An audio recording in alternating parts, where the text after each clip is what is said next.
तो नमस्ते प्रणाम स्वागत बरुआ सबके राइटर केपी राज के चैनल पर। और सब बताइए आप सब कैसन बानी। उम्मीद करते रहुआ सब भी बढ़िया होखब, अच्छा होखब, मस्त होखब, बिल्कुल फिट होखब। तो रहुआ सबन खातिर लेके आ गए बनी बिल्कुल दर्दनाक, बिल्कुल ब्लास्ट, बिल्कुल खतरनाक मैटर। पति पत्नी के बिल्कुल ज़बरदस्त मैटर।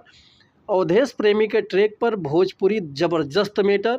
उम्मीद करते रहुआ सबके बेहद पसंद आई। अगर एकरा करवा नया म्यूजिक बनवा के बढ़िया से दिल से गायकी कहे तनी तो 100% बाकी गाना और मार्केट में तहलका मचा दी। जैसे कि अवधेश प्रेमी से भी ज़बरदस्त मैटर बाई। अगर गायकी में दम बा तो रुआ समन खातिर हम सपोर्ट करे खातिर तैयार बानी।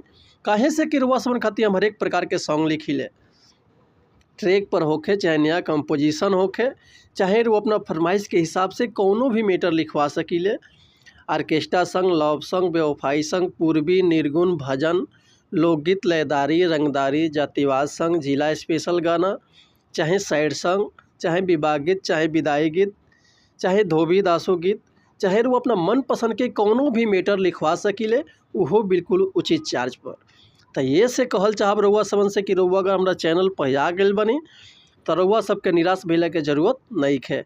अगर चैनल के रउआ सब्सक्राइब नहीं कैले तो सबसे पहले चैनल के सब्सक्राइब कर ली, बेल आइकन प्रेस कर दी, ताकि कोनो वीडियो अपलोड करी तो सबसे पहले नोटिफिकेशन रउआ सबन के मिले।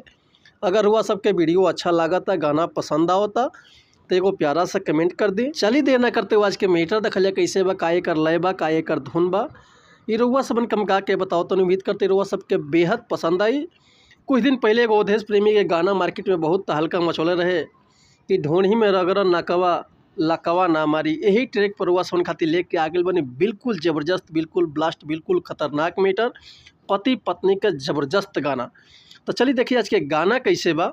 यह दुनिया के रीति रिवाज देख के एक औरत अपना पति से कहती है कि हे राजा, आखिर हम आइल केकरा खातिर बानी हो, सब धन तोहरे नु बा। देखी कौना भाव में कैसे अपना मर्द से का कहती औरतिया कि धरबो जी पाजा तो मिली बड़ी मजा, तोहरा ले खुला बा दुनु दरवाजा।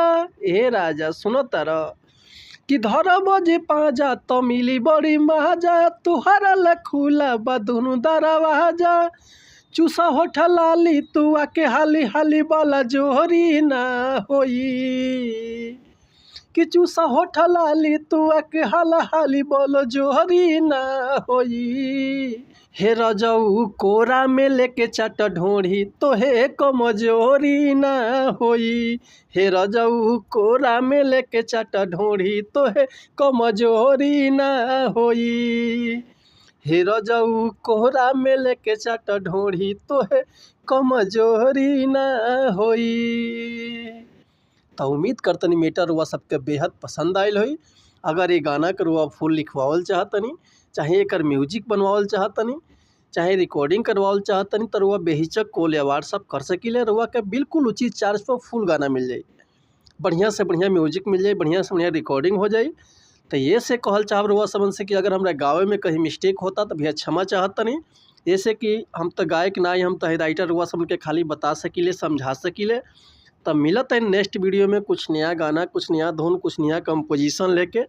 तब तक के लिए वो सबसे अनुमति चाहतनी। नमस्कार, प्रणाम, जय हिंद, जय भारत, जय भोजपुरी समाज, हर हर महादेव, जय शिव शंभू, जय माता दी।